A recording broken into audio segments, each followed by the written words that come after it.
ஒரு mobile phone வாங்க போறப்போ நம்ம பல கேள்விகள் கேட்குறோம். அந்த மொபைல் ஃபோன்ல பேட்டரி நல்லா நீடிக்குமா? அந்த மொபைல் ஃபோன்ல எந்த மாதிரி ப்ராசஸர் இருக்கு? எத்தனை ஜிபி ரேம் இருக்கு? ஆனா ஒண்ணு மட்டும் எல்லாரும் மறந்துடுறோம். இந்த மொபைல் ஃபோனோட டிஸ்ப்ளே எனக்கு ஒத்து வருமா? அப்படிங்கிற கேள்விய பலரும் கேட்கறது கிடையாது. ஆனா என்கிட்ட இந்த கேள்விய தல லெக்ஸி அப்படிங்கிற என்னுடைய வாசகர் ஒருத்தர் ஸ்ரீலங்கால இருந்து ஒரு கேள்வி கேட்டிருக்காரு.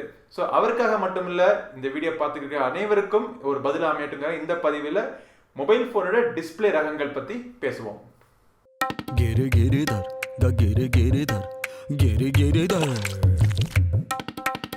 எந்த செல்போனா இருந்தாலும் அதுல இருக்கிற காட்சி திரை, அதாவது டிஸ்பிளே, இது வந்து ரொம்ப முக்கியம். ஏன்னு சொல்லுவேன்னா, இதைத்தான் நீங்க அடிக்கடி பாக்குறீங்க. இதுக்குள்ள இருக்கிற பேட்டரியோ, இதுக்குள்ள இருக்கிற ப்ராசஸரோ, இல்ல எத்தனை ஜிபிங்கிற ரேமையோ, இதெல்லாம் நீங்க பார்க்க போறது இல்ல. பட் இந்த மொபைல் போனோட நீங்க பேசி அதிக நேரம் செலவிடுறது வந்து இந்த காட்சி திரை. ஸோ இந்த டிஸ்பிளே, இந்த காட்சி திரை எப்படி பார்த்து வாங்கலாம் அப்படிங்கிறத இன்னைக்கு இந்த வீடியோவில் உங்களுக்கு சொல்கிறேன். ஸோ மொபைலோட டிஸ்பிளே வந்து எப்போவுமே பொதுவாக இன்னைக்கு இருக்கிற மொபைலில் ஒரு ரெண்டு விதமாக பிரிக்கலாம். ஒன்று வந்து எல்சிடி டிஸ்பிளே, இன்னொன்று வந்து அமோலட் டிஸ்பிளே. ஸோ இந்த எல்சிடி டிஸ்பிளேக்கும் அமோலட் டிஸ்பிளேக்கும் என்ன வித்தியாசம் அப்படிங்கிறத இன்னைக்கு நான் உங்களுக்கு சொல்கிறேன். ஸோ அமோலட் டிஸ்பிளே வந்து இப்போ சாம்சங் மொபைல்ஸில் பார்த்தீங்கன்னா எல்லாத்தையும் அமோலட் டிஸ்பிளே போட்டிருப்பாங்க. அப்புறம் எல்சிடி டிஸ்பிளே இன்னைக்கு இருக்க 90% ஒரு 95% எல்லா மொபைல்லையும் இந்த எல்சிடி டிஸ்பிளே தான் இருக்கு. ஸோ எல்சிடி டிஸ்பிளே என்ன? Liquid crystal display.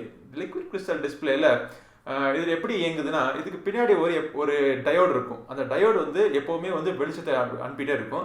ஆனால் அதுக்கு முன்னாடி, டயோடுக்கு முன்னாடி ஒரு லிக்விட் கிறிஸ்டல் டிஸ்பிளே இருக்கும். அதாவது ஒரு லிக்விடால் செய்யப்பட்ட ஒரு டிஸ்பிளே இருக்கும். ஸோ இந்த டிஸ்பிளே வந்து அதோடைய லைட் வந்து அப்படி மாறிக்கிட்டே இருக்கும். மாறிட்டே இருக்கிறதுனால உங்களுக்கு வந்து காட்சி தெரியுது. ஸோ இந்த லைட் டிஸ்பிளேக்கு பின்னாடி இருக்கிற அந்த வெளிச்சம் வந்து எப்போவுமே ஆனில் தான் இருக்கும். ஸோ உங்களுக்கு வந்து பேட்டரி அதிகமாக செலவழிக்கும் இந்த எல்சிடி டிஸ்பிளே. அது தவிர பார்த்தீங்கன்னா எல்சிடி டிஸ்பிளே ரெண்டு வகை இருக்குது. TFT LCD display, IPS LCD display. இந்த டிஎஃப்டி எல்சிடி டிஸ்பிளேங்கிறது இன்னைக்கு பல மொபைல்ஸில் பண்ணுறது இல்லை.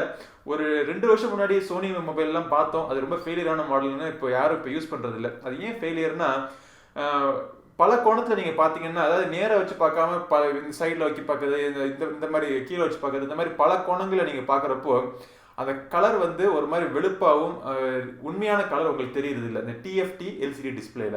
ஆனால் இப்போ ஐபிஎஸ், அதாவது இன்பிளேன் ஸ்விட்ச் ஐபிஎஸ் எல்சிடி டிஸ்பிளேல வந்து நீங்கள் எந்த ஆங்கிளில் பார்த்தாலும் கலர் மாறாமல் க்ளீனாக தெரியும். அது தவிர பிரைட்னஸ் வந்து மாறாமே உங்களுக்கு வந்து கரெக்டாக தெரியும். சூரிய வெளிச்சத்தில், அதாவது நீங்கள் வெளியே நடந்து போயிட்டு இருக்கீங்க, சூரிய வெளிச்சத்தில் மொபைல் யூஸ் பண்ணுறப்போ இது எழுத்துக்களும் இதில் இருக்கிற படங்களும் உங்களுக்கு கிளியராக தெரியும். அதான் LCD display.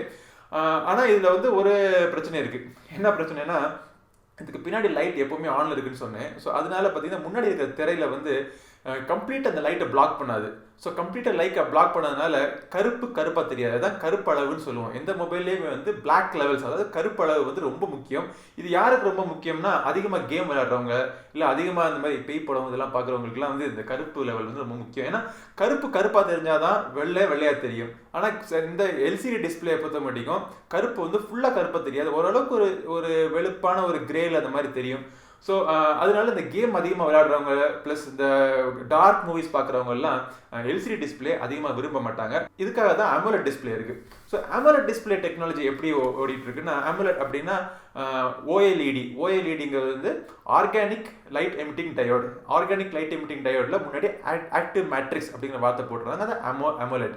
So AMOLED display எப்படி ஓடிட்டு இருக்குன்னா, ஒவ்வொரு பிக்சல், அதாவது உங்கள் டிஸ்பிளேல இருக்கிற ஒவ்வொரு பிக்சலுமே லைட் வந்து கண்ட்ரோல் பண்ணுது. அது லைட் எப்போ வரணும், எப்போ ஆஃப் பண்ணணும், எப்போ ஆன் பண்ணணும் வந்து லைட் கண்ட்ரோல் பண்ணணும்.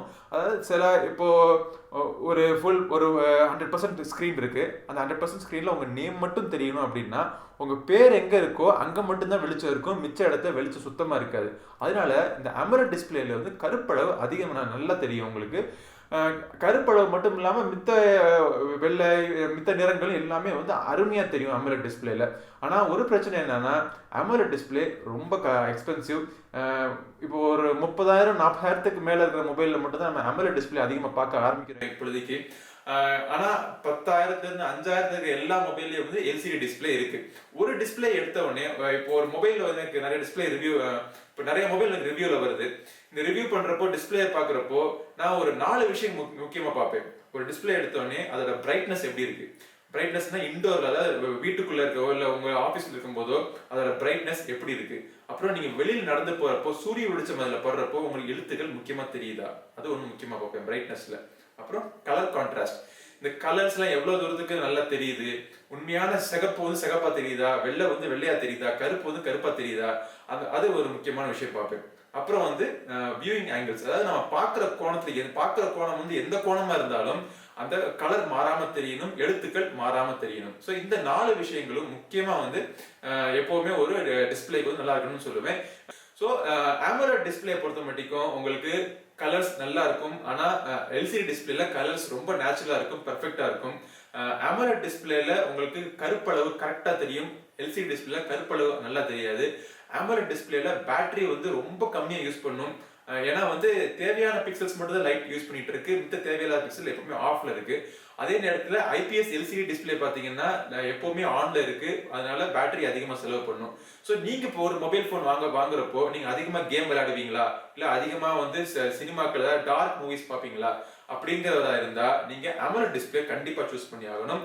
இல்ல நான் வந்து சராசரியா எப்பவுமே ஒரு சாதாரண மொபைல் வாங்கி யூஸ் பண்றோம், நான் வந்து வெளியில அதிகமா போகணும், பைக்ல போறப்போ நான் போன் பேசணும், இல்ல நடந்து போயிட்டு இருக்கப்போ சூரிய வெளிச்சத்துல நடந்து போயிட்டு இருக்கப்போ நான் போன் எனக்கு SMS வந்து ஆன்சர் பண்ணணும், இந்த மாதிரி பல தரப்பட்ட ரியல் டைம் லைஃப் உங்களுக்கு என்னென்ன உங்களுக்கு உண்மையான சராசரி வாழ்க்கையில தேவைப்படுற ஒரு விஷயத்துக்காக ஒரு போன் வாங்குறீங்க அப்படின்னா அதுக்கு வந்து நீங்க IPS LCD பேனல் இருக்கான்னு பார்த்து வாங்கணும். ஸோ இதுலயே வந்து ரெசல்யூஷன்ஸ் இருக்கு, அந்த ரெசல்யூஷன் பத்தி இன்னொரு பதிவுல பார்ப்போம். ஸோ இந்த மாதிரி உங்களுக்கு வேற ஏதாச்சும் டிஸ்பிளே பத்தினோ மொபைல் பத்தினோ உங்களுக்கு வேற ஏதாச்சும் ஐயங்கள் இருந்தா கீழே கமெண்ட் செக்ஷன்ல கமெண்ட் பண்ணுங்க.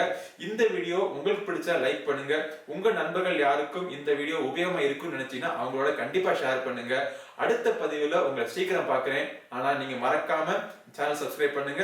பக்கத்துலயே ஒரு சின்ன மணி பட்டன் இருக்கும், அந்த மணியை அமைக்கிட்டீங்கன்னா நான் வீடியோ போட்ட உடனே உங்களுக்கும் நோட்டிபிகேஷன் வந்துடும், நீங்க உடனடியா என்னுடைய வீடியோவை மறக்காம பார்க்கலாம். அடுத்த பதிவுல உங்களை பார்க்கும் வரை உங்களிடம் விடைபெறுவது உங்கள் நண்பன் கிரிதர். நன்றி, வணக்கம்.